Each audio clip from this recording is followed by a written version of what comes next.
வணக்கம் மகளே. இன்னைக்கு என்னன்னா ஆதம்பாகத்தில் இருக்க லஸ்ஸி கார்னர்லேருந்து 3 ஃபுட்டு வாங்கிட்டு வந்திருக்கேன். என்னென்னா ஃப்ரைடு சிக்கன் சாண்ட்விட்சு, அப்புறம் full chicken wrap, fried chicken burger எல்லாம் சேர்த்து எனக்கு அமௌண்ட் வந்து 339 வந்துடு. இந்த பில்லை வந்து நான் பின் பண்ணுறேன். இப்போ நம்ம டேஸ்ட் பார்த்துடலாம். 3த்தையும் ஓப்பன் பண்ணியாச்சு. எல்லாத்துக்கும் சேர்த்து 3 சாஸ் கொடுத்துருக்காங்க. இப்போ ஒன்று ஒன்றா டேஸ்ட் பார்க்கலாம். ஃபஸ்ட்டு வந்து சாண்ட்விச்லேருந்து ஸ்டார்ட் பண்ணலாம்.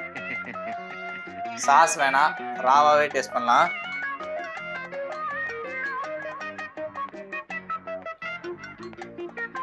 சாண்ட்விச் வந்து சாப்பிட்றதுக்கு நல்லா இருக்குது. மீடியமான காரமாக இருக்குது, ஆனால் நல்லா இருக்குது. லைட்டாக ஸ்டஃப் வச்சுருக்காங்க. டேஸ்ட் வைஸ் வந்து குறை சொல்ல முடியாது. ஒரு 5க்கு வந்து ஒரு 3.5 தருவேன். நெக்ஸ்ட் வந்து அவங்களோட பர்கர்.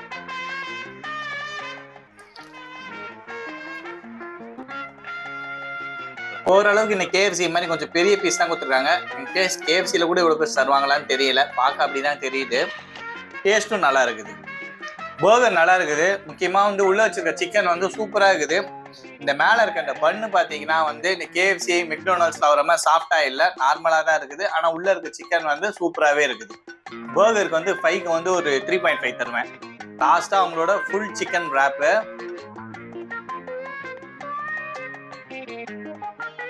ரேப் சாப்பிட்றதுக்கு ஒரு மீடியமாக இருக்குது. உள்ள ஃபுல்லாக சிக்கன் வச்சுருக்காங்க. சிக்கன் டேஸ்ட் என்னமோ சேம் தான். மேலே இருக்க இந்த வந்து ரோல் வந்து கொஞ்சம் ஆடாக இந்த மாதிரி இருக்குது. ஸோ டேஸ்ட் அதனாலே கொஞ்சம் மைல்டாக தெரிகிற மாதிரி இருக்குது. மொத்தமாக இதுக்கும் வந்து 5க்கு வந்து 3.5. இந்த 3த்துல எது கொஞ்சம் பெஸ்ட்டு அப்படின்னு பார்த்தீங்கன்னா பர்கர் நல்லா இருக்குது, சாண்ட்விச், லாஸ்ட்டாக ரேப் சொல்கிறேன். ஓகே மகளே, நெக்ஸ்ட் வீடியோவில் பார்க்கலாம். பை.